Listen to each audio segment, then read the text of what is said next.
Welcome, everyone. Just handing it off to Mason to begin.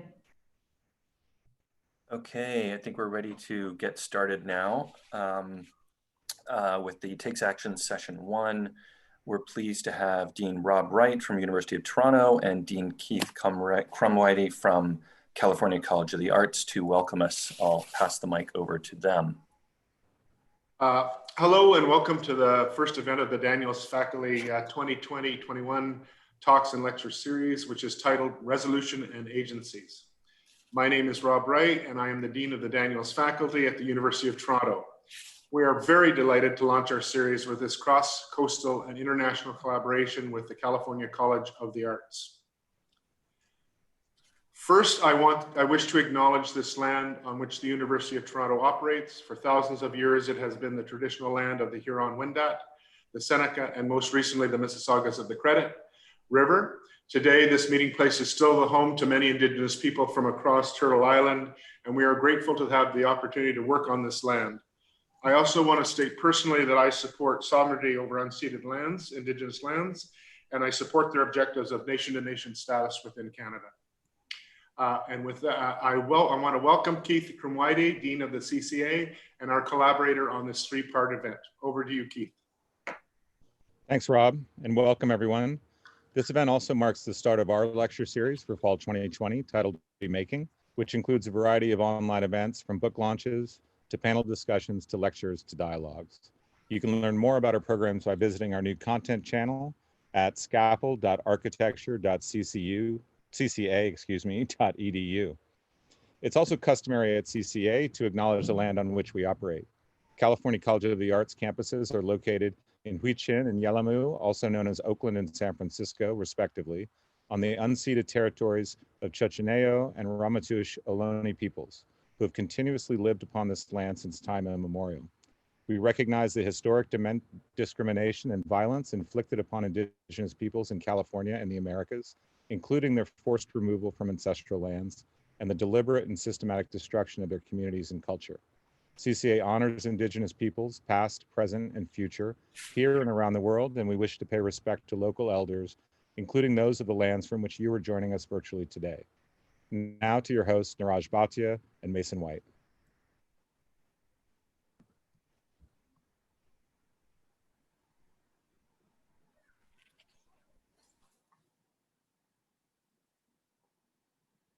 I think we just need Neeraj unmuted. Nini. Oh, there we go. Thank you. Thank you, Keith. Thank you, Rob. My name is Neeraj Bhatia. I'm an associate professor at CCA and founder of the design practice, The Open Workshop. Thank you all for coming today to the virtual launch and first session and conversation around Bracket Takes Action.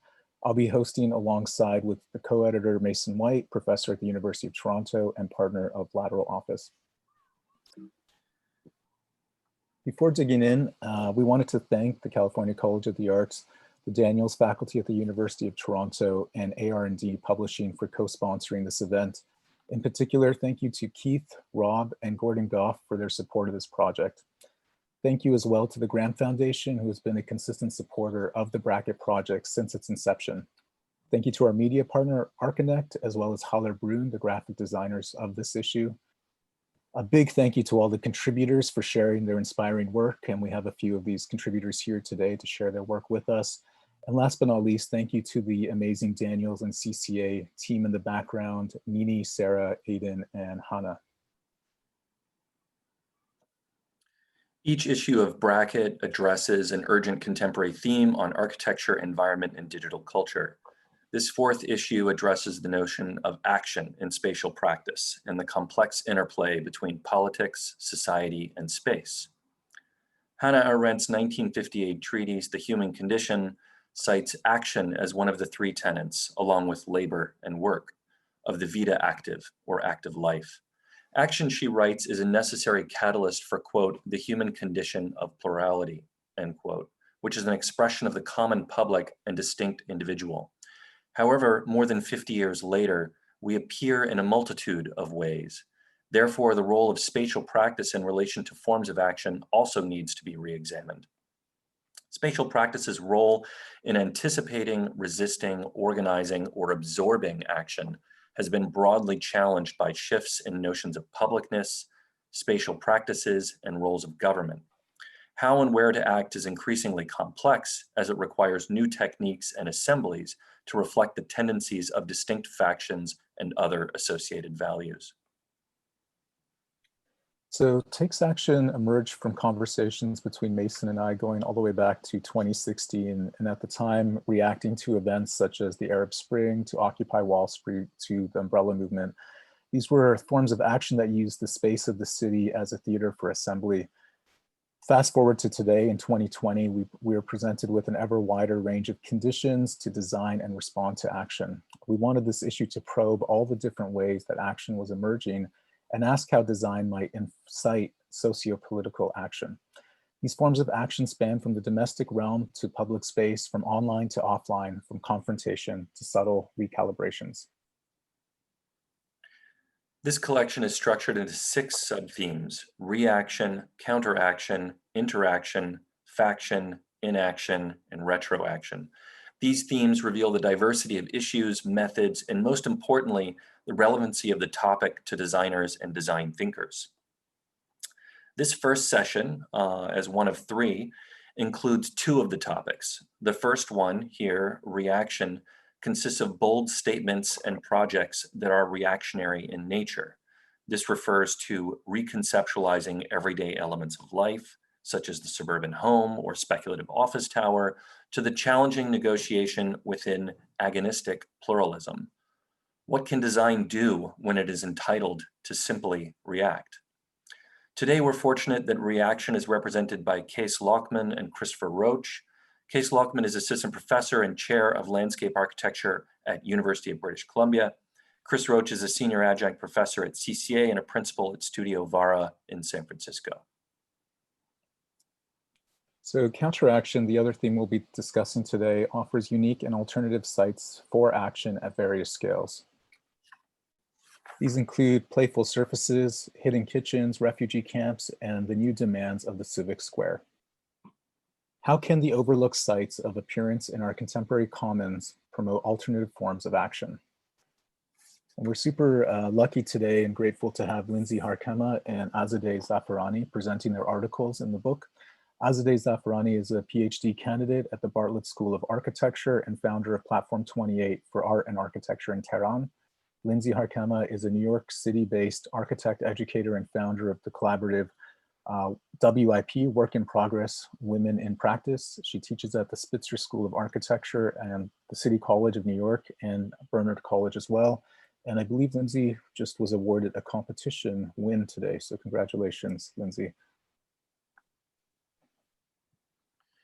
To launch the book series, doing an online book launch and online these 3 sessions, during the duration of them, AR&D Publishers has agreed to offer a generous discount, 30% off for US, Canada, and abroad. There's specific codes, which you can see here on the screen, and I believe we're posting that into the chat where you will be able to find it there. Also, I think we're going to email it around as well. If you have any questions, there's a Q&A button down at the bottom there, which is a good place to post. Okay, I think we are ready to get started. And Kees is our first presenter.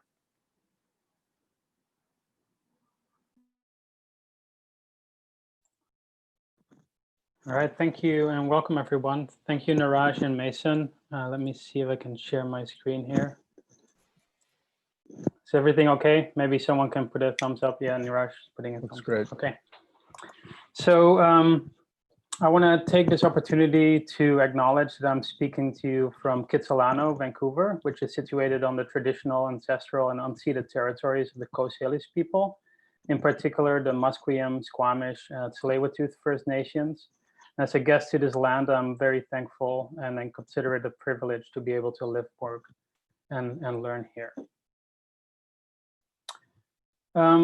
For those of you that have been lucky enough to already have a copy of the book, my essay discusses the emergence of design activism in the last decades. I introduced Chantal Mouffe's notion of agonistic pluralism to provide a critical lens through which we can examine the framework of design activism in order to inform projects and platforms that not only aspire to politicize social and environmental issues, but also give rise to new processes and spatial configurations that contest existing systems, powers, and authorities. Over the next 7 minutes, I will provide some context to the conceptual frameworks discussed in the article, briefly highlight one of the 3 examples that I've shown in the book, and conclude by posing some questions for all of us to ponder and think about. I will start by contextualizing design, both as a medium and process. Here I borrow from Carl DeSalvio, who highlights 3 intrinsic aspects of design. Firstly, the practice of design extends to professions of design, meaning the processes and physical interventions created through design influence and engage a wide variety of audiences and actors. All these constituents should be taken into consideration by those practicing design. The practice of design makes ideas, beliefs, and capacities for action experientially accessible, visible, and known. In contrast to written and spoken words, design is visual, often physical and experiential, thereby accessible to different audiences and cultures, as well as leaving a lasting imprint in social and physical fabrics. And finally, the practice of design is normative. Design aims to produce new conditions by which to understand and act on current conditions, as well as to speculate on future conditions. As such, designers and processes and the objects they produce should be embedded with ethical, moral, and political critiques in order to make situations better. In his article, Design Activism for Whom, Randy Hester eloquently states that every act of city making, landscape architecture, environmental planning, and architecture is a creative act, a direct action to achieve an end, the very definition of activism. However, Hester also emphasizes that not every design or designer consciously uses activism or the agency of design to challenge and confront entrenched sociopolitical powers. I recommend everyone to read this very short article. He makes a distinction between 5 types of designers: the blissfully naive, the savvy naive, servants, contextualist, and catalyst, of which he argues only the last grouping, the catalyst, fully commit to operating outside the realm of polite politics. So how then can we make sure that design as a form of activism engages the political realm? Here, then, it's useful to introduce Chantal Mouffe's concept of agonistic pluralism.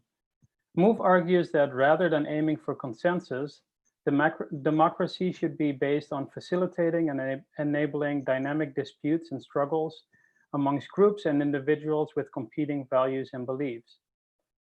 She emphasizes that agonism emphasizes permanent conflict and creates spaces of contestation that do not specifically aim for reconciliation and unified expression. The challenge here is that design has a tendency to fix space, foreclosing open-endedness and eliminating chance. It therefore becomes important to design processes and places that enable different actors and constituents to intervene. In doing so, design can become a form of resistance, a vehicle to mobilize and empower marginalized social and political voices. So in the article, I discuss 3 examples of spatial practices, each of which uses agonistic approaches to questions and that change hegemonic practices, systems, or authorities. These projects are listed here. The IC project by the Institute for Applied Autonomy, Vacant NL by Rietveld Architecture, Art and Affordances, and the Blue House, the Blue House by Jean van Heijswijk. In the interest of time, I only have time to highlight Het Blauwe Huis by Jean van Heijswijk. I found this quote from her from a recent publication that speaks to, I think, the challenges that we have as designers in communicating what we do and how we connect with the audiences we engage. She says, in a lot of places where I work, people feel left out of the way the spaces are formed, shaped, governed, and financed. They no longer understand why the spaces they live and work in look the way they do. Het Blauwe Huis then confronts the ways in which contemporary urban design practices fail to engage citizens in design processes, as well as a lack of design spaces for cultural expression and open-ended activities. The project transformed a detached single-family house into a temporary physical space for various resident-run public functions and activities that were not provided in the formative years of the suburb Eiburg in Amsterdam. So she, saw this. She saw this lack of space given for these cultural practices, and for a 4-year-long period of time, this house became a place for residents and artists to create spaces, from bakeries to flower shops to open discussion spaces. This then informed the overall master planning and ongoing formation of Eiburg moving forward. By describing and simultaneously intervening in the everyday life in the area, Het Blauwe Huis facilitated the acceleration and intensification of cultural processes in their neighborhood, allowing for lasting transformations of urban processes and social relationships on different scales. As suggested by Melanie Dodd, the emphasis on practice rather than a singular object of a building fundamentally reorients our terms and acknowledges that spatial practice does not assume privilege, and it doesn't privilege the social actions or processes over the material, but rather allows them all to be understood as a critical set of agencies, producing and affecting actions and consequences. Het Blauwe Huis and the other examples in the essay are by no means a comprehensive account of what methods and modes of design activism are currently being deployed. And I encourage all of you to think about spatial practices you think explicitly engage the political realm, as well as the tools, mechanisms, and processes that are being leveraged to contest current paradigms. I also think spatial practices have to fundamentally engage a range of difficult questions that often currently are not being thought of. And I just put these three on the slide. Which value systems and perspectives are being incorporated in design and decision making? Whose future visions are prioritized and whose are denied legitimacy? And whose bodies, livelihood, and homes are regarded as collateral to implement designs? Having these questions guide our design processes and outcomes will ensure we escape the realm of what Hester called polite politics in order to truly engage the political realm of design. With that, I'll close my portion of the presentation. Thank you.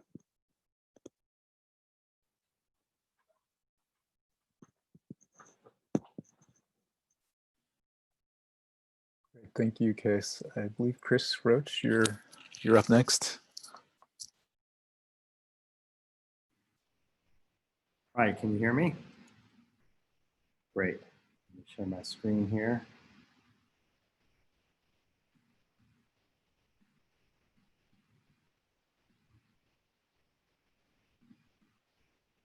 Bear with me. All right, can anybody see that? Okay, thank you, Mason and Neeraj, for inviting me to participate in the publication and in this event. Thanks, Kees, for kicking us off. So in 2008, Mirko Zardini and Giovanna Barassi produced a milestone exhibition at what we call here the other CCA, the Canadian Centre for Architecture, called Actions, What Can You Do with the City? And they published an eponymous book that presented a cross-section of the alternative spatial practices that had at that time emerged from the groundswell of so-called guerrilla urbanism, which blossomed exponentially around the time of the last great global recession. In response to that crisis, architects and urban theorists were positing various forms of direct action as alternatives to the perceived ideological dead ends of theory and practice. And there was a lot of energy and interest devoted to these explorations that coalesced into a de facto grassroots movement that received widespread attention, both popular culture, through the internet and social media, as well as within more traditional academic forms of lectures, exhibitions, and publications, leading up to Actions, the publication and exhibition itself.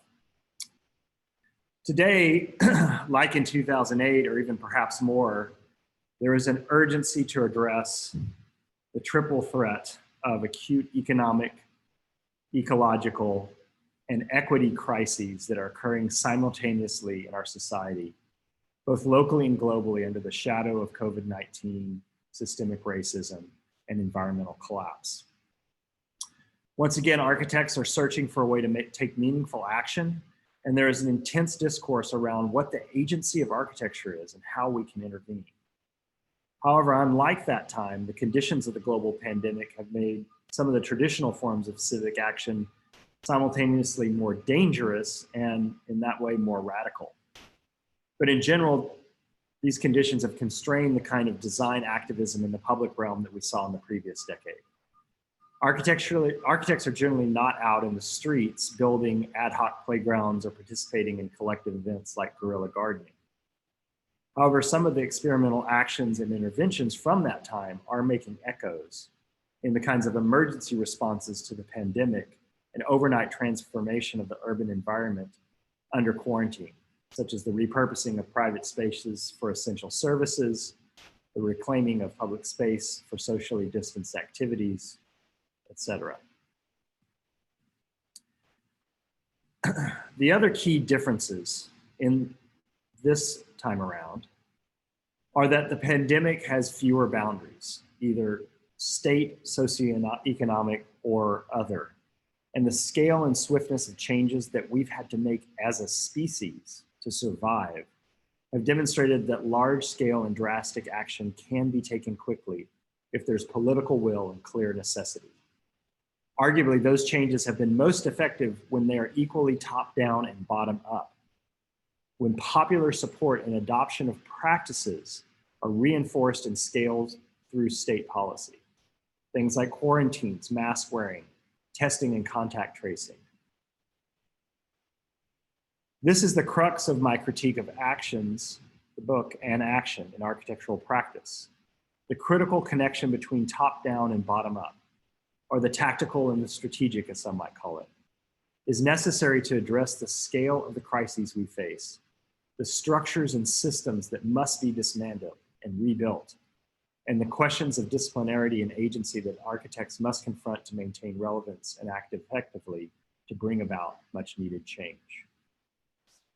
My essay in bracket is essentially a book review of Zardini and Barassi's Actions, but leverages that format to launch an interrogation of action and activist design practices writ large. Here I must pause to say that I'm both fascinated by and greatly admire many of these practices, and have myself participated and collaborated with groups like Rebar on similar activist design projects. I also deeply value the importance in civic action and participation in public to give voice to the suppressed and resist tyranny and systemic racism.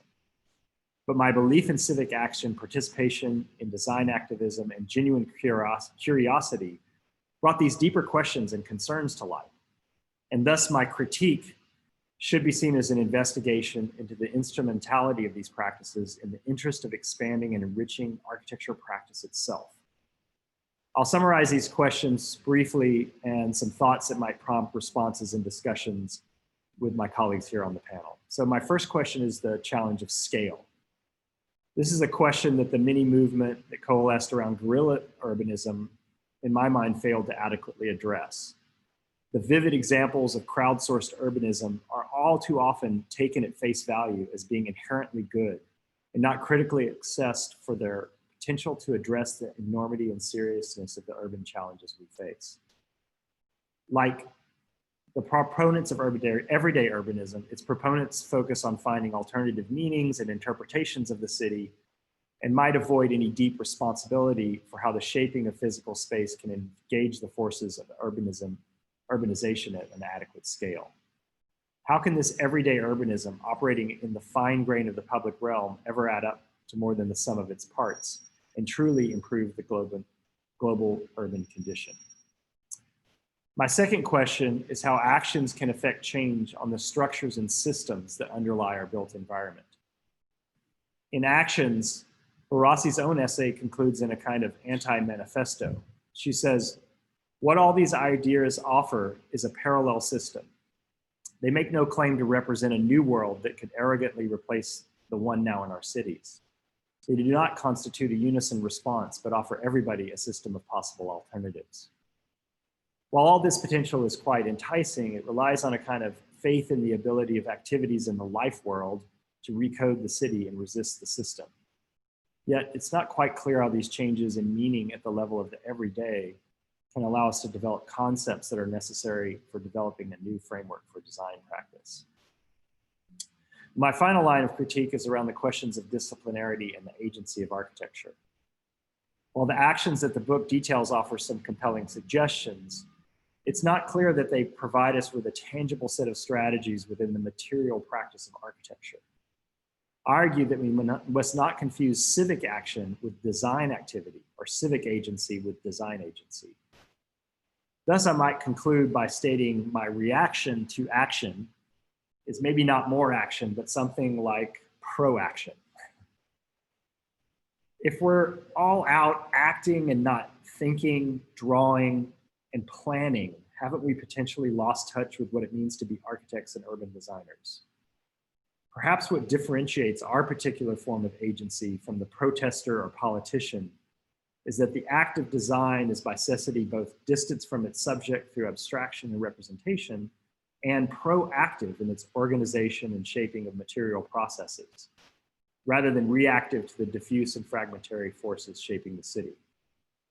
Instead, we must constantly work to connect action to planning and channel the energy and will for immediate change into long-range plans and large-scale strategies that can address the fundamental dysfunctions and disparities of our cities. As Fritz Haig says in his essay In Actions, between the utopian fantasy of starting over and the impossibility of continuing in the direction that we are headed, there lies a middle ground in which we come to terms with the urban decisions that have already been made and repurpose aspects of our existing built-in environment in strategic ways. Thank you. Thanks so much, Chris. Next is Azadeh.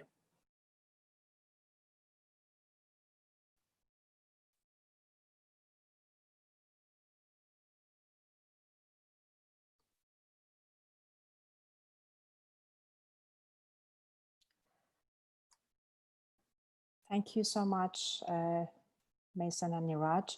Can you hear me? Yes, well, and hello to everybody attending this session. The title of this paper was borrowed from an article written by Christopher Hickens in Vanity Fair in 2005, when he was reporting his trip to Iran. In this article, he refers to Iranian society as an as-if society where people live as if they are free, as if they are in the West, as if they have the right to an opinion or even a private life. Years later, I came across an article by Mark Lee in San Rocco magazine where he drew a comparative analysis between O.M. Unger's proposal, Berlin, a Green Archipelago, and John Haydock's memorial proposal, Victims, to speak of a city-island approach to urban design for Berlin as a city, a post-war city facing a vast wartime destruction and depopulation. Unger's archaeological approach to urban decay and Haydock's emphasis on collective memory and personified narratives resembled a familiar scenario that I could see in the city that I spent nearly half of my life in. A shrinking city due to sudden changes in immigration rates, a city with solidified borders not from rigid and physical walls, but from introduction of sanctions and embargoes, a city where built forms stand still and open spaces convert into dollars to make up for financial loss of an in-debt government. It reminded me of a public realm that has lost its identity and citizens in search of alternatives for public presence.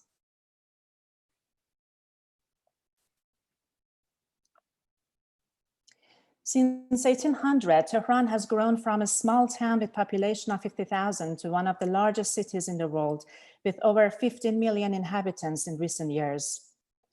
Iran's integration with the global economy has happened through commodification of agriculture and establishment of oil industry, making it a bridge between the country and the rest of the world. Eventually, under the name of modernization and in favor of the capitalist system, the built environment of the city should have transformed itself to a system that benefited economic agendas. And this is how the 1- or 2-story inward-looking courtyard buildings lost the ground in favor of a higher, extroverted form of construction. The change in building form has been largely associated with the change in the street system and consequently the social structure of the city. By taking away the courtyards from the built environment, obviously the balance between public and private life was distorted. This new city required new public spaces, and this need was answered by the introduction of entertainment and leisure activities, spaces, and in later years, zones and districts. Victor Gruen's master planning of Tehran in late 60s is a good example of the way the socio-economic structure of the city was envisioned to speak of a symbiosis among commerce and community, a vision that was central to Gruen's vision or grander vision when he first introduced shopping malls in America. Cinemas are early and persistent modern examples of such spaces that replace the traditional performative qualities of open public courts. Well, these spaces became also the heart of anti-Western movements in late 1970s and even managed to spark the uprisings leading to the 1979 revolution. Many of these spaces were out of use. They were either subject to the new regime's agenda against privatization or Islamic legislations, or their owners simply fled the country after the revolution. However, they continued to stay as giant spatial elements in Iranians' collective memory. While the modern planning of Tehran killed courtyard social gatherings, it redefined a new public realm that promoted consumerist culture within it. And while the 1979 revolution tried to wipe out the so-called Western impositions by shutdowns or destructions or conversions, the disappearance of these alternative public realms gave birth to a new tactical approach.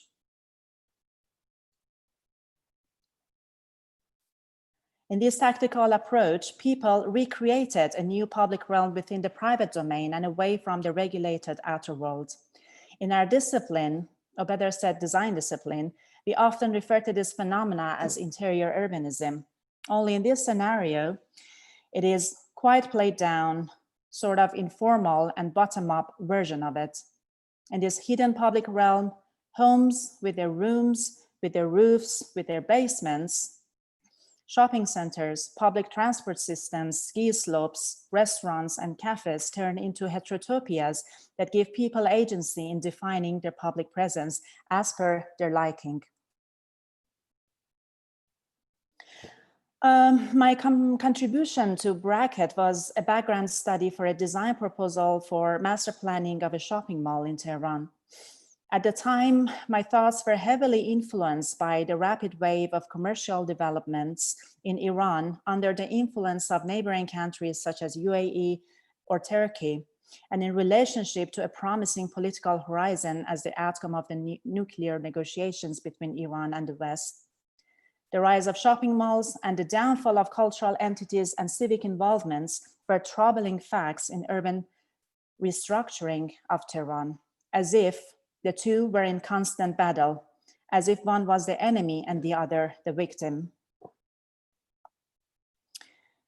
As explained earlier, urban decays, collective memories, critical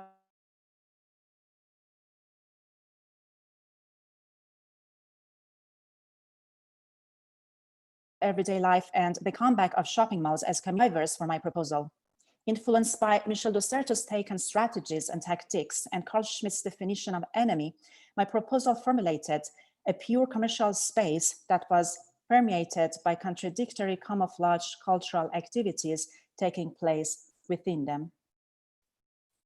Unger's take on urban reuse translated itself to abandoned modernist cinemas of Lalezar Street in core downtown of Tehran, and Haydock's interest in personified spaces and their narratives revealed itself in series of structures that engage with users and their collective memories. The proposal was based on an assumption that a mall can be a combination of segregated enclaves, such as a supermarket, a food court, retail spaces, playgrounds, parkings, and offices, and they can connect to each other through an urban path. The proposal envisioned Lalezar, a street full of decaying and abandoned modernist cinemas in Tehran, as interior urban squares lurking within the voids of each cinema. At the time, the Green Movement of Iran, the Arab Spring, Tahrir, or Azadeh Square, and the importance of public space in political uprisings were the focus of architectural debates, and in my mind, I was after an interiorized space of resistance that borrowed operational tactics from everyday lives. Well, this pursuit was realized with the help of furniture design and the ability of furniture's changing from a commercial program to a cultural program and vice versa within these individual buildings. As a result, for an urban design proposal, an IKEA-like booklet of instructions was formulated for numerous furniture arrangements for catalog with assembly instructions and details. The proposal,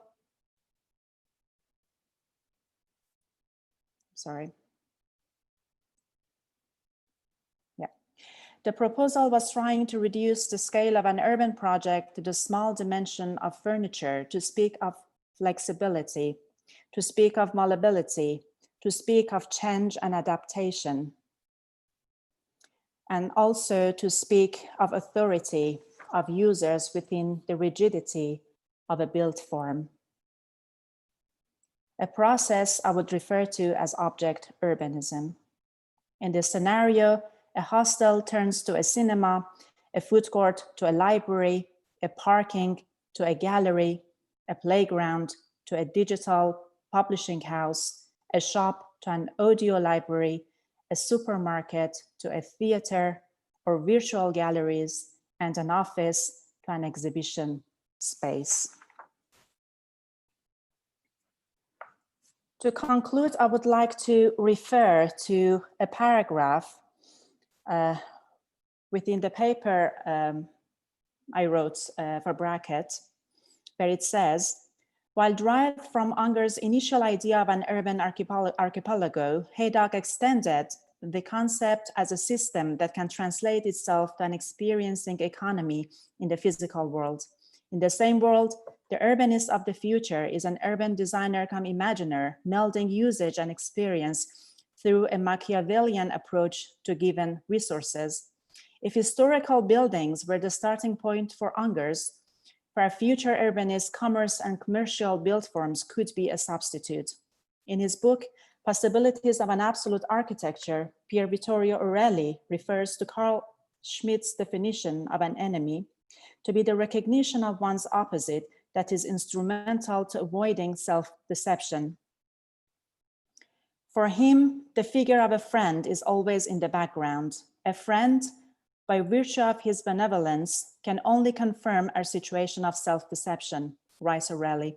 The enemy, on the other hand, strangers us from our familiar self-perception and gives us back the sharp contour of our own position.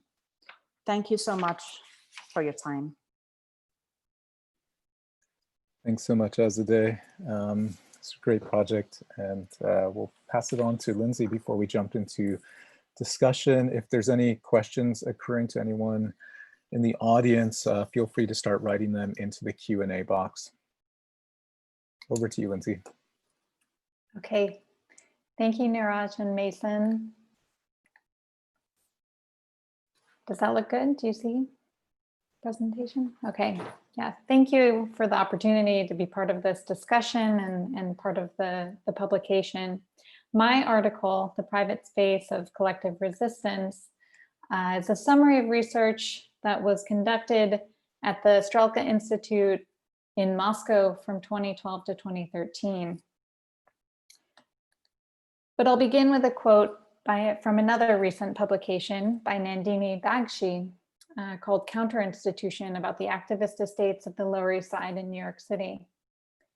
Buildings are not simply elements of an inert backdrop in front of which important events unfold. They are an active component of the practices of the groups they support. They move from being merely convenient to being crucial to the social movements they house.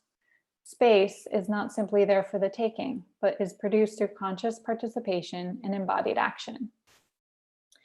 An act of protest is a rejection of a perceived and unwanted future. Throughout history, forms of protest have been significant agents of social and political change, from underground countercultural movements to the most public and publicized demonstrations and revolutions. Russia's history of protest is a testament to underground opposition, from the secret societies which fostered the opposition that led to the 1917 revolution, to dissident kitchen talks during the Soviet Union, and art and literary movements that occupied private spaces in avoidance of state censorship in the 1980s and 90s. What is a space of protest? Our first thought is typically of a mass demonstration in a public square. We equate the power of the action with the scale of its demonstration, or its influence with its publicness. What is less obvious is the importance of dissent circulated in the private realm. This undercurrent of opposition has significant impact on society and its progress, and is essential and perhaps more critical than the public outburst. Private forms of protest inhabit the backstages of our physical, social, and political environments and shape new ideas about how they should be formed. The 1905 Moscow Uprising erupted out of the collective dissent that had been flourishing in the underground. Organized within factories, the growing insurgents had occupied spaces away from the Tsar's control of the public realm. Such underground movements are examples of countercultures which strategically manifest in spaces that are shielded from public surveillance, in opposition to mainstream societal norms or dominant ideologies. From artistic movements to political factions, these communities would continue to activate the backstage spaces of dissent, fueling key oppositional movements in Moscow throughout the 20th century. After the revolution, an extensive propaganda initiative was instituted by the new Soviet state. From the political ideology to creative expression, the ambition was to display communal life as the enlightened future utopia. The Russian avant-garde emerged in this ideological outburst when the aggressive pursuit of the future was fully being embraced by the state. Through radical experimentation, artists, poets, and architects strive to foresee and realize the formal language of this utopia. As the state was broadly rethinking the future of society, the avant-garde was reinventing the everyday in order to achieve it. These ideas took the form of the bold geometries and novel typologies of constructivist architecture during the 1920s and 30s. These buildings were spaces of social and cultural production. The majority were residential, factory, and communal buildings. New building typologies also emerged as spaces for the future society. Thought of as social activators, they were designed around an idealized collective life, enabled by the building itself. Communal houses minimized individual space in favor of shared zones for domestic activities such as cooking, bathing, and dining. And workers' clubs were places for social interaction and cultural production after working hours. As the avant-garde designer Al Lishitsky described, the ultimate role of the club is to liberate men from the oppression of the state. The end of constructivism was signaled by a shift in scale of the architectural interests of the state. Ambitious avant-garde projects were rejected in preference of monumental neoclassical buildings representing power and stability.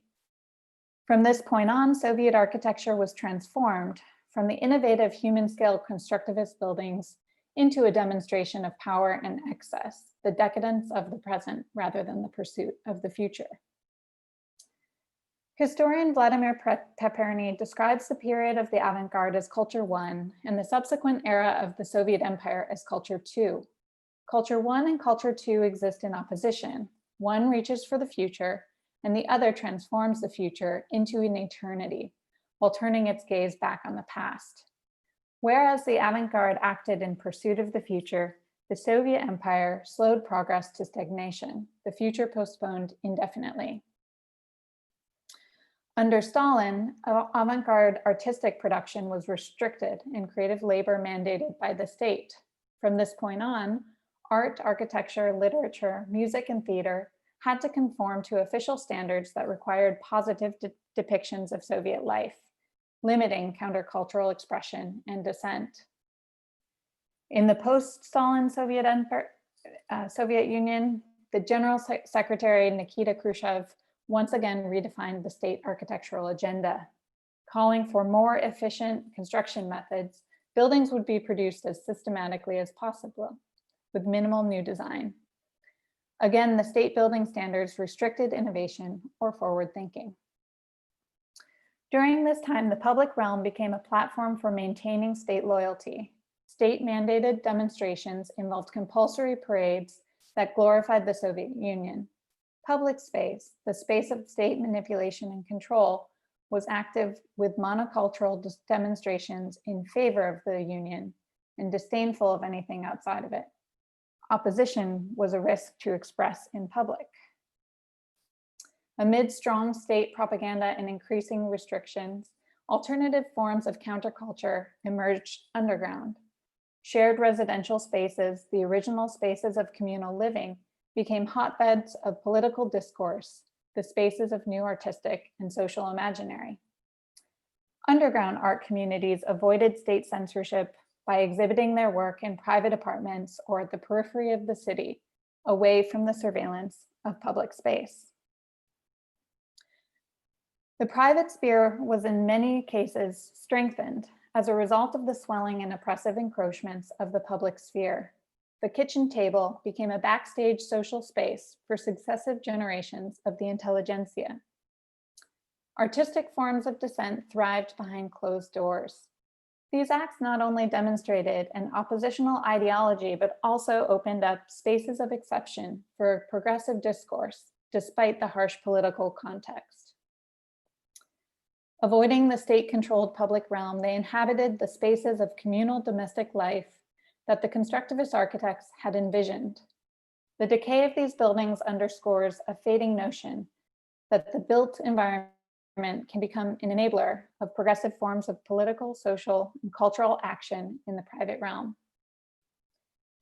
In 2012 and 13, Moscow witnessed the largest public demonstration since the end of the Soviet Union in mass protests against the government's manipulation of the 2012 presidential election.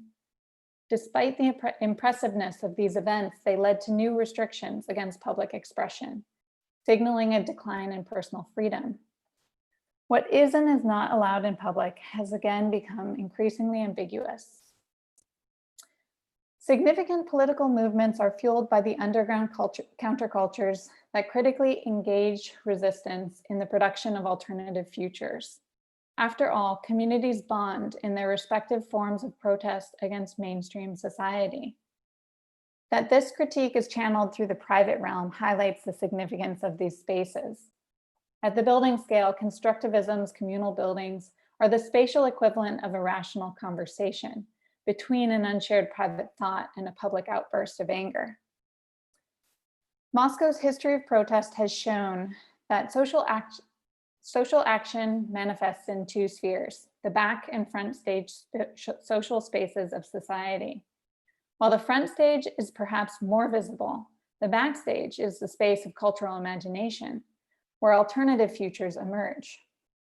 Today, as dissent manifests in isolated bedrooms connected by social media platforms and Zoom meetings, a reimagination of community spaces is as necessary as ever, as the ability to shift from backstage to front stage is more immediate and perhaps more volatile than ever before. Thank you.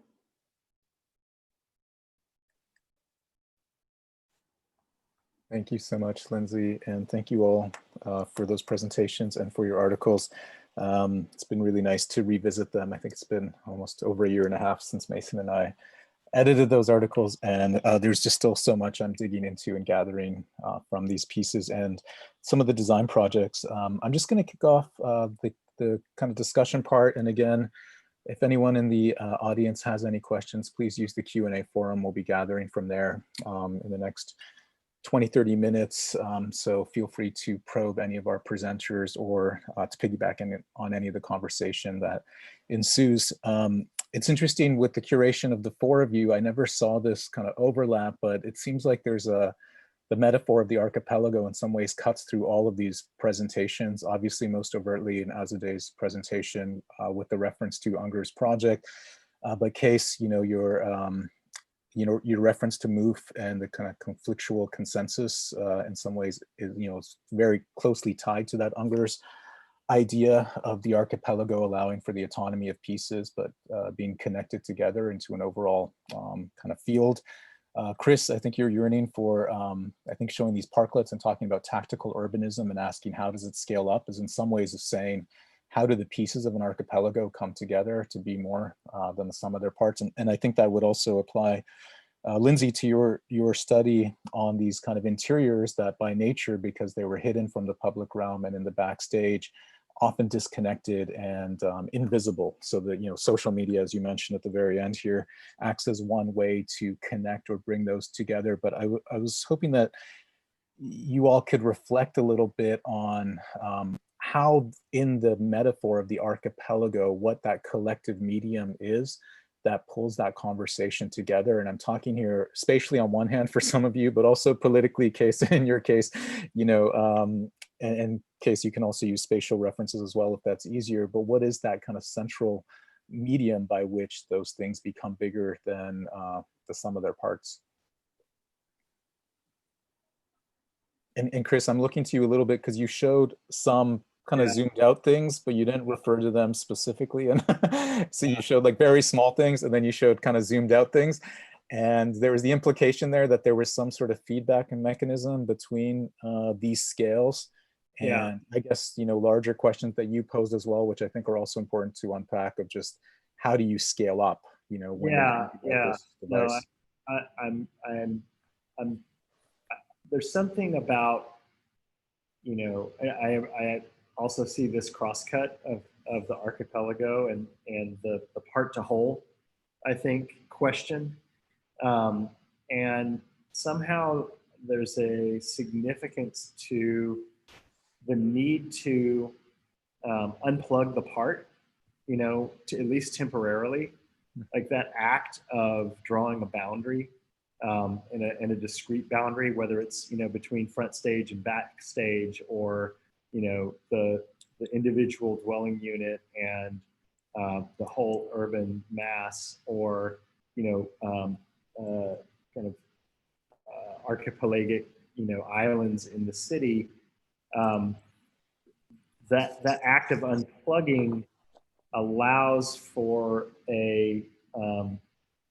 at least a temporary freedom of imagination and projection, I think. And I think that's what's critical to this idea of, connecting part to whole, and of taking the seemingly individual or interior and scaling it to the level that it can then go back and act on those systems and structures from which you've unplugged it. So I think, I know I flashed a few projects, from Atelier Bow Wow. Does it presuppose a whole exists? Like in some ways that archipelago metaphor could be speculative, right? And so, because I think in some of the examples, like the parklet, for instance, there's no whole per se of that initiative. Is that something that, I know that whole doesn't exist in our current politics, but let's say that there was some sort of conception of how those little parklets amass to something more than the individuality of the street corners that they're on. Do you see that, you know, shifting their effectiveness or actually being something that could have more agency? Yeah, I mean, I think the point of the parklet was to reframe the whole of the space of the street in the entire city, you know, and make us aware that that is an immense territory that is connected and that is some sort of a totality in a sense. And the kind of reframing of that through a piece and saying, actually, this is public space, you know, it's on loan to cars, was a way of creating the awareness of the whole, you know, from the park. I don't know if anyone else wants to jump in. Kees, go for it. Oh, Kees is muted. I think he has to unmute himself. Can Kees be unmuted, please? Yeah, I was There we trying go. to Thank unmute you. myself, but I was not given the power to do so, but now it's so yeah, I mean, I think it was fascinating series of discussions. I think one of the things what was interesting about Move is this idea, and maybe in the sense of an archipelago. I think that in researching this paper, if you can see the ocean as kind of the field of design, there's like the archipelagos are kind of the small islands of, I think, us practicing in design that are actually engaging the political. And I think somehow we have to come together to kind of make that voice much stronger. The other thing which is kind of interesting in Move's conception is that it's not so much, you know, about being enemies, but it's about being adversaries. So it's about, we can disagree, but as long as we kind of engage the political realm. And I think that's something that I've been seeing over the past couple of months on Twitter. I think, you know, there's been a lot of discussion about safe streets and safe for whom and who's included.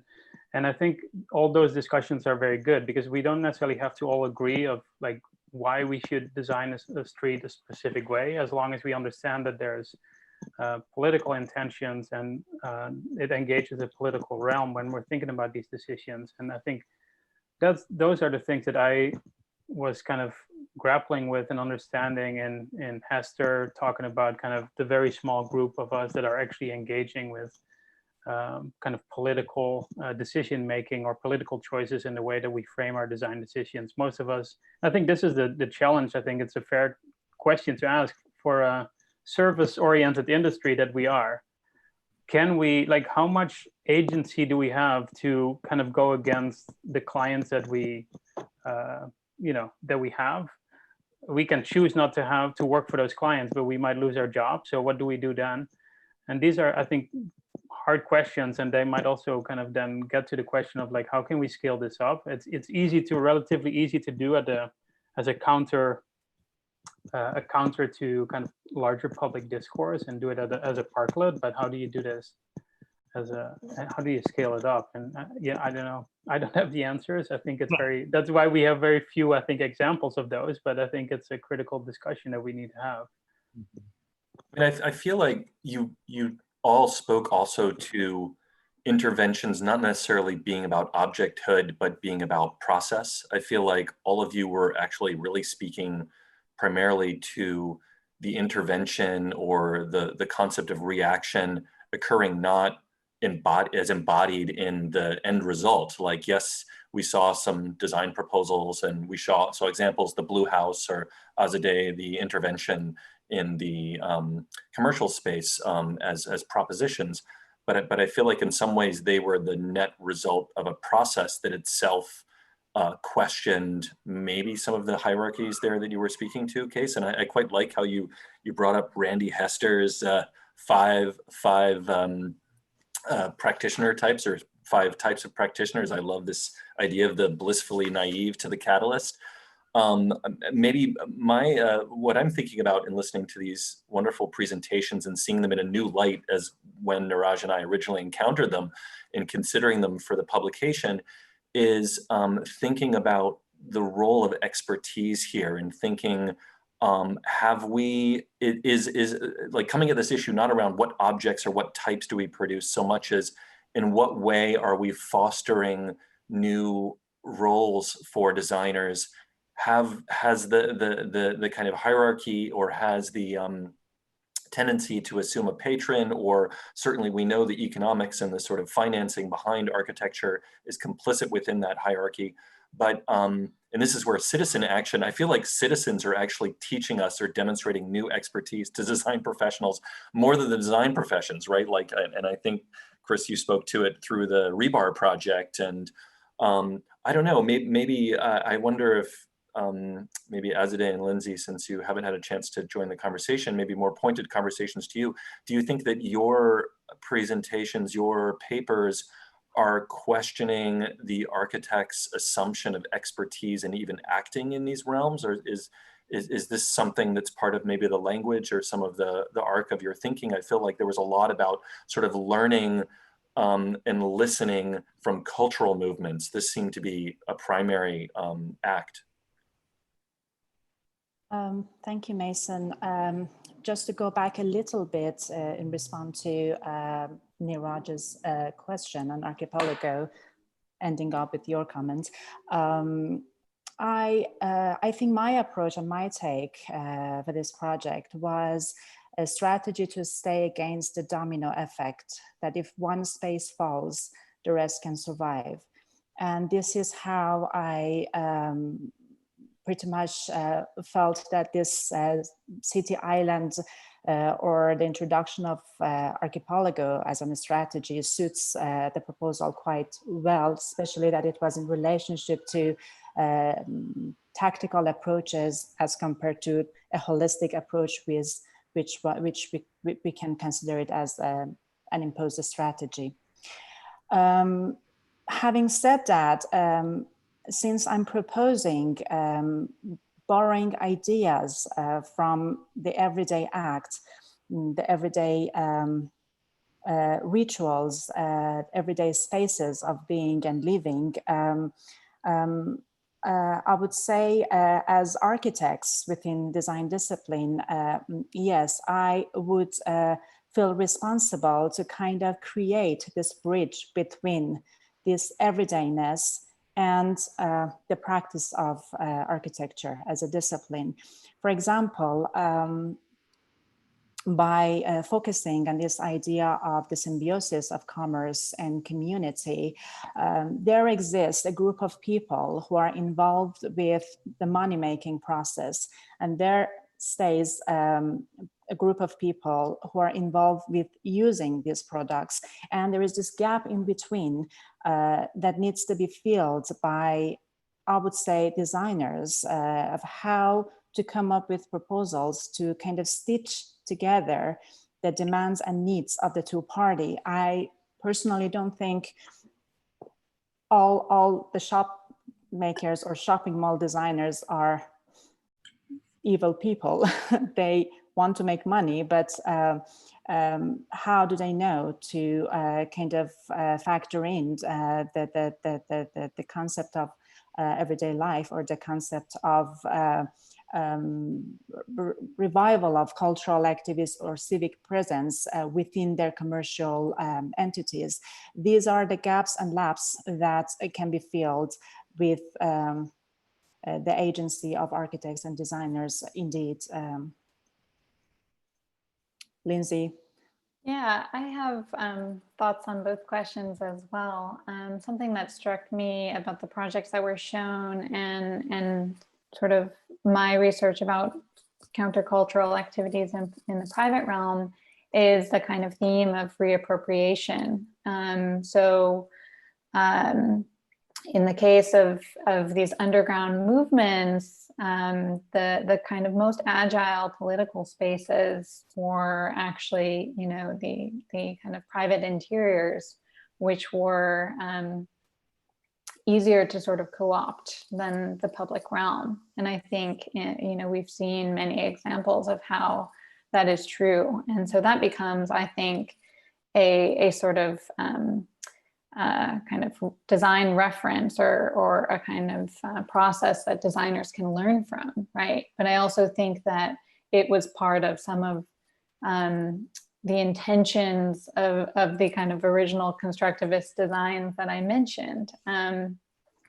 To talk a little bit about the archipelago question, in the book that I mentioned at the beginning, Nandini Bagshi's book about counter-institutions in New York City, she references Michel Foucault's mention of the swarm of points of resistance in the history of sexuality. And that concept is that sort of resistance and opposition lives within inside of a power structure, and it operates as a swarm of points, right? So these discrete individual actions, let's say, that collectively have power, but they are kind of distinct from each other. So unlike the network or you know, these kind of larger structures, their agility is in their independence. And the small scale spaces that I've looked at in this chapter are spaces of organizing, right? Are spaces of strategizing. And without, I think it was mentioned earlier, without that kind of ability to disconnect, to focus, to kind of shift a scale of discourse or action, the kind of large kind of connected body of a political movement loses its kind of strategic power. So I think it's kind of interesting to see the kind of effectiveness of the archipelago's disparate parts. Maybe piggybacking off of that, I'm glad you brought up this conversation around power and questions of consolidated versus distributed forms of power. And, you know, just thinking about some of us are coming live from the United States, where, you know, we are the laughingstock of the globe in terms of a response to the pandemic. And we've seen actually certain countries be able to really flatten their curve and have a downward trend, where a lot of consolidated and centralized power has led to measures that would otherwise be seen as impinging on one's individual freedoms and rights in the American context and in many other countries around the world. And I know these articles are actually kind of cited within different geographies where there's from more consolidated to less consolidated forms of power. I think Azadeh, your and Lindsay's articles are obviously working within power structures that are trying to dismantle them, where there's not as much freedom to express that form of distributed power. I guess I'm just curious, with, you know, the calamities on the horizon, whether we speak of climate change, you know, and other things that we know have a timeliness to them, and within this conversation of power, which I think everyone in some ways is advocating for distributed forms of power, because this is really power with the people. Can we address some of the problems we need to address in the next 20 to 100 years by distributing that power? And I don't know the answer. I'm just curious to hear your thoughts on this, because I think there's, I would love to say yes, but of course, when I watch the news and see people that refuse to wear masks, I really wonder about the ultra freedom of distributing power and the lack of any form of regulation on one's individual, you know, rights. Wasn't sure if you were going to say 20 to 100 years or 20 to 100 days. Yeah, it could be either at this point. The time is becoming less and less relevant, I guess.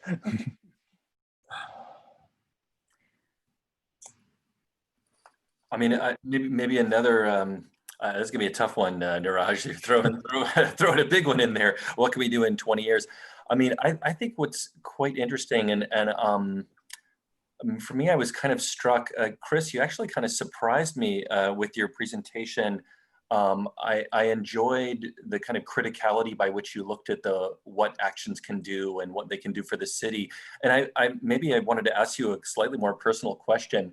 whether you see this as a slight disillusionment from the moment at which you wrote it to the moment at which the book came out. I mean, I think we also, I mean, there was some time in there, which is certainly on Neeraj and I, but I wonder if your pro-action, your sort of provocation of this idea of pro-action is slightly almost a kind of, I don't know, agonistic term in and of itself, of sort of finding a space between antagonizing and sort of tacit agreement with. Do you see pro-action as a sort of inhabitable middle space between full action and decided inaction? Are you trying to carve out a space here for possibility? I'm always trying to carve out space for possibility. Yeah, you know, it's interesting I was going to bring up agonism as well, because even just reading everybody's articles, I saw a kind of common thread there in the idea. I mean, Kees, you were explicit about it, but I think, you know, it's implicit in some of the other writing, and I think, you know, Mason, you've definitely touched on my own struggle, I think, with, you know, situating myself as an architect in you know, both the realm of practice, but also in the world, and in the compelling urgency to act. And you know, I think that's why, you know, I mean, I kind of came up with pro-action, you know, yesterday, so I can't say that it's a fully formulated thesis yet, but I think, you know, and Neeraj will know this, you know, these questions always come back to questions of agency for me, you know, and you know, the introspection in, you know, in looking at these actions, you know, but also understanding their limitations, you know, and as I said in my presentation today, and I you know, I think was in the article, and maybe the tone has changed a little bit, but you know, I'm genuinely interested in them, but I'm also highly critical, and I feel a deep need to understand where architecture and architectural practice resides, you know, in that in-between somehow, between, inevitably we are connected, you know, architectural practice is embedded in and implicated in the state and in capitalism and in, you know, these superstructures that we rely on to, you know, for the material practice, you know, for bringing, you know, people, labor and materials together in space to produce architecture. And I think that's very powerful as a place to practice. But at the same time, the fear is that are we doomed to just reify those systems and structures, or, you know, can we, you know, temporarily break free from them, you know, in our, either through the act of production or through the object itself, find ways to resist or find ways to create counter proposals that then act back on those systems and structures. That's the fundamental question for me. Maybe Lindsay, Azadeh, Kees, we'll move to some questions in the Q&A very soon. I don't know if you want to build on Chris's comments or any of the ongoing discussion before we open it up to the Q&A group.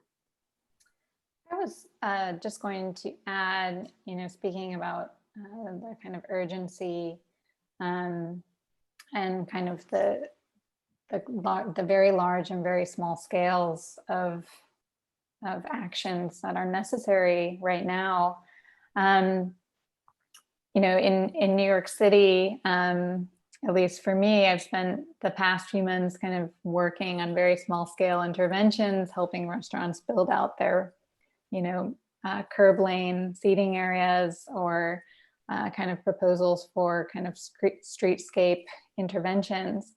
And again, to bring up a word that I mentioned earlier, I'm kind of very interested by the kind of agility to reappropriate spaces like the parking lane or at a much larger scale, you know, the Javits Center into a field hospital.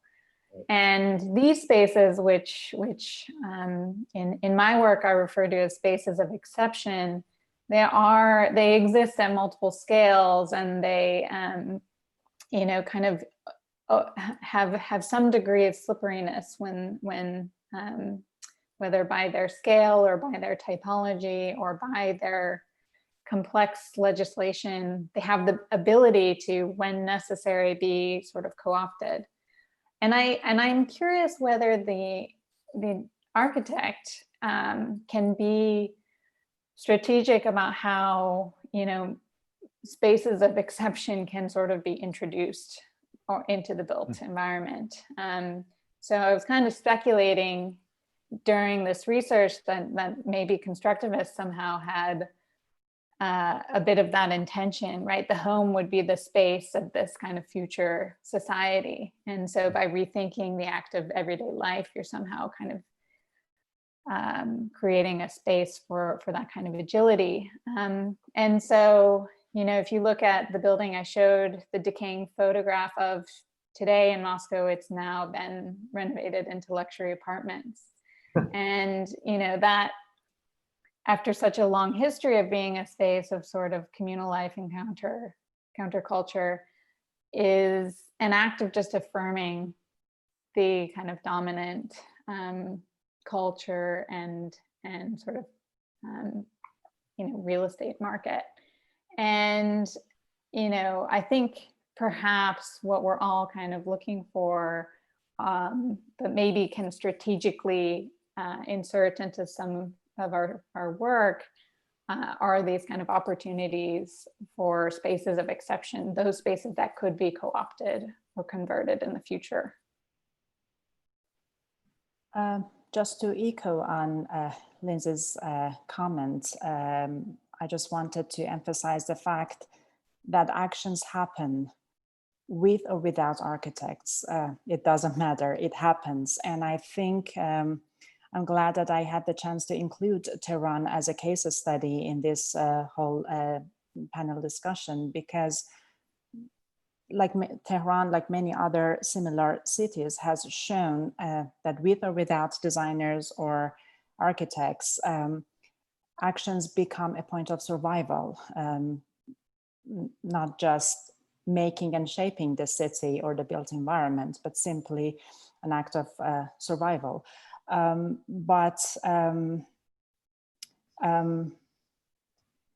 think what matters the most is, as Lindsay said, to strategize this happening that nobody can stop, to make it fruitful and to guide it towards a desirable ending. I think that is where the role of an architect or the design field comes the most important.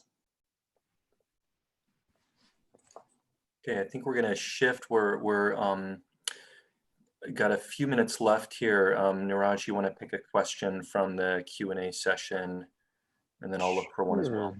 And I'll pose this to any of our presenters. I'm going to grab from Kristen Hughes' question. People design without designers regardless every day. I'm hearing that maybe the role of the architect / designer is more of the role of the organizer. So it's about connecting these designs, these peoples, these communities behind them, and forming a web of relations.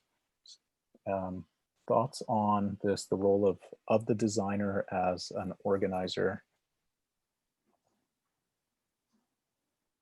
Is that pro-action enough for you, Chris?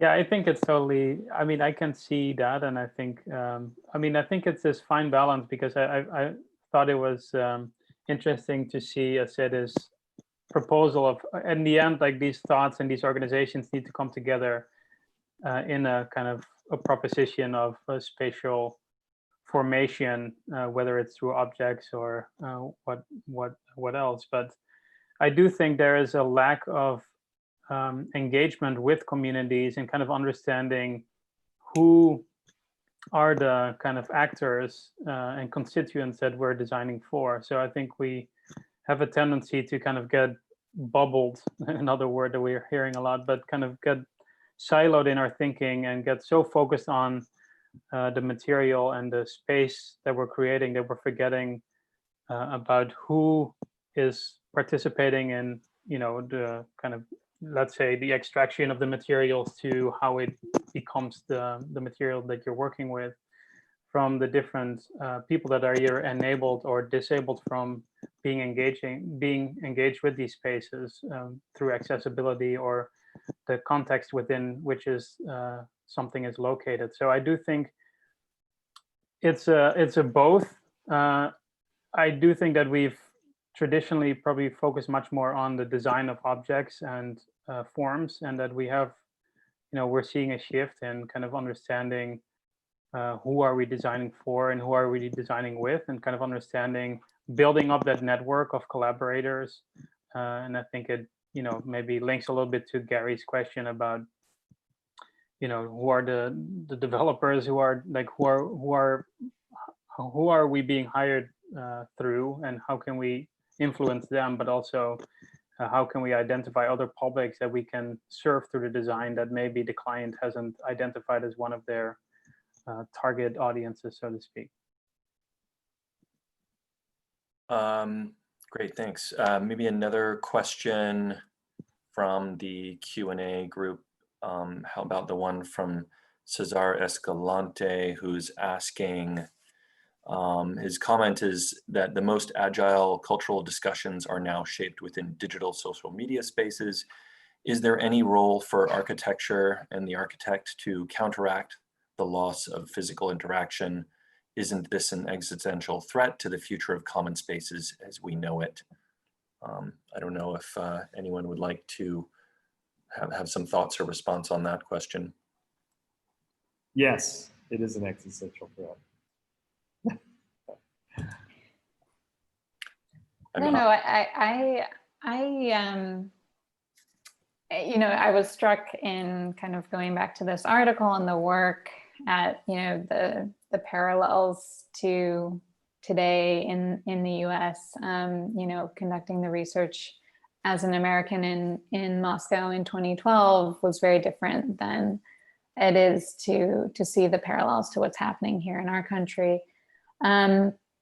But also the parallels to kind of the incredible activation of the private realm in the past few months, and how that has actually directly caused some extremely kind of important and radical outbursts into the public realm. So I don't know, in some ways, and social media, I think is, you know, operating between those, right? It depends on kind of the scale of audience, and it's sort of flickering between the back and front stage all the time. But it does seem to give another mechanism of what we've been talking about, strategizing and organizing. And, you know, maybe to be optimistic about it, there's an opportunity that sort of, that kind of detachment from the public realm is a bit like what we said is the power of the archipelago, that it's a moment to kind of think strategically and thoughtfully about how to activate the public realm. You know, we wouldn't have rethought parking spaces the way we are currently without, you know, that complete absence of using public space for a couple of months under COVID. So in that way, potentially can be beneficial. No, I'm sorry to make a cheeky response to that. Lindsay, I agree. I mean, and I'm thinking about your piece and you know, the statement from Nandini, I forgot her last name, but Bangshi. You know, Bangshi, that, you know, space is not a neutral actor in this. You know, while it may seem that everything is happening virtually, space is an enabler, and the production of culture that that we've seen happen, under COVID and coming out of people's, homes versus coming out of, cultural institutions that traditionally house them is, is revolutionary in some ways. And the social media is a medium. So it is really just another way for, maybe we think of it as our version of Samizdat, right? That it's the way that the flock, the swarm actually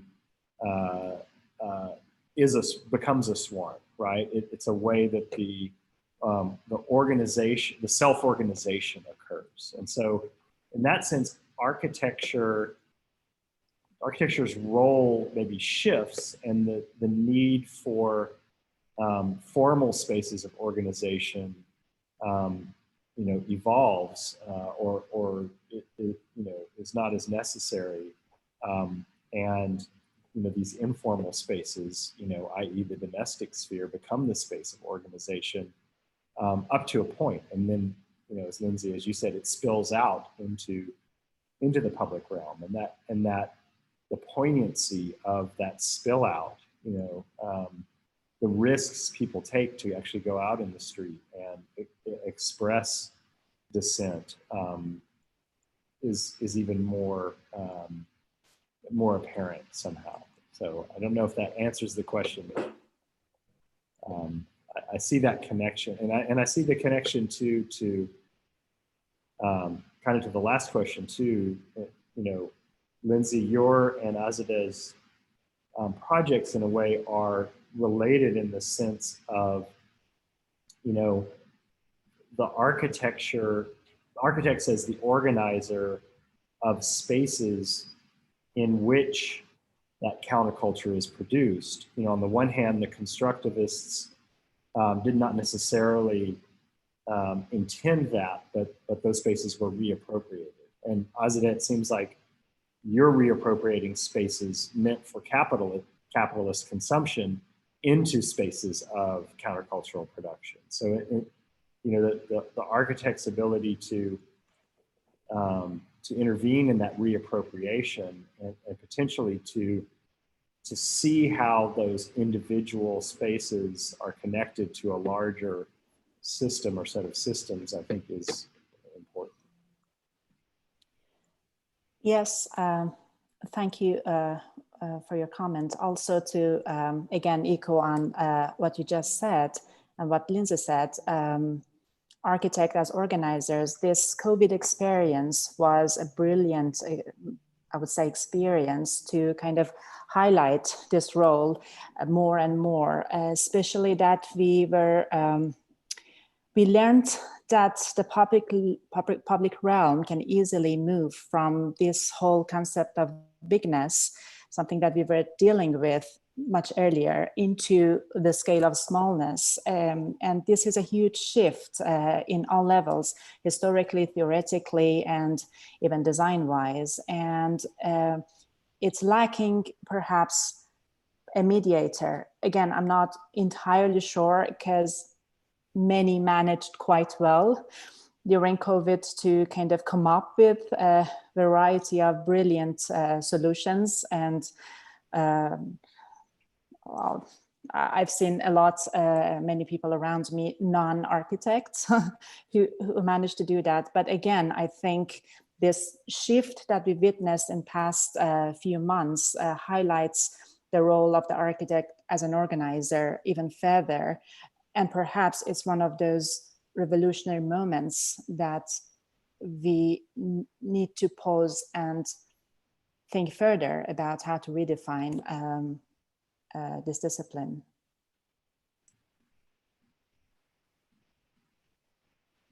Maybe we should leave it here. I don't know if there's any closing comments. Kees, you wanted maybe a closing comment, or are we at a good wrap up point? I thought it was pretty good. I mean, I thought Okay. that we left it there kind of I couldn't tell if you optimistically were- and kind of open-ended. So Yeah, I I don't mean, want like- to destroy that. Absolutely. This is like the dilemma of Zoom etiquette. Like, are you about to speak or are you about not to? But yeah, this was amazing, I think, first session for us. Neeraj and I are hosting another one on October 7th, also at 4 p.m. EST, 1 p.m. PST. So we'll put out some more information on the guests for that event within the coming week or two. To register for any of the Daniels events, go and see the Daniels website where you can see some of the links there. Same thing with CCA events. You can go to the CCA portal page. Neeraj, you want to announce the next event at CCA? Yeah, we just launched a website called scaffold.architecture.cca.edu, which has all the fall events. The next event will be a book launch and symposium on race and modern architecture, critical history from the Enlightenment to present, with Irene Chang, faculty at CCA, and several of the contributors to the book. That will be this Friday, September 18th at 12 p.m. Pacific time. And I believe the next Daniels event is part of the Daniels series, talk series called Strange Primitivism and Other Things, and it's coming up on Thursday, September 24th at 6:30 p.m. Eastern. So please check out those sites and register for those events. And thank you all so much to our presenters today for sharing your work and your patience as we brought together these ideas in the book. Yeah, thank you so much, Chris, Kees, Lindsay, and Azadeh. And thanks to Daniels and CCA team behind the scenes. And thanks to the audience for dropping in today. Really enjoyed it. Everyone get outside and take some pro-action in your walking around out there. Thanks, Mason and Neeraj. It's been really great. Thank you. Thank you. Thank you all. Thank you, Mason, Neeraj, for the opportunity. Yeah, great to see everyone. Take Thank care. We'll you. talk soon. Stay Bye. safe, stay Talk healthy. soon. Bye-bye. Bye. Bye. Bye.